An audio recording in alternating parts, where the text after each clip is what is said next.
దర్శన తన దర్శనానికి ఇంకా ఎన్నాళ్ళు కన్నీళ్లతో ఉండాలిలా తట్టుకోవడం కాదే నా వల్ల వయ్యారి గుక్క పట్టి ఏడుస్తూనే ప్రాణం నీ వల్ల తట్టుకోవడం కాదే నా వల్ల వయ్యారి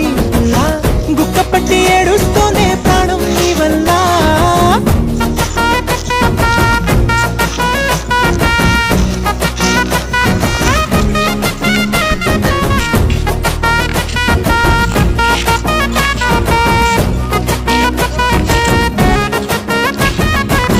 ఇష్టమైంది లాగేసుకుంటే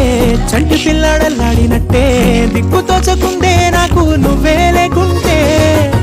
నువ్వు గాని నాతో ఉంటే నవ్వులేరుకుంటానంతే నీ జతలో క్షణాలకే దొరికెను పరిమళమే చక్కగా చట్టాపట్టా తిరిగా దర్శన తన దర్శనానికి ఇంకా ఎన్నాళ్ళు కన్నీళ్లతో ఉండాలిలా తట్టుకోవడం కాదే నా వల్ల వయ్యారి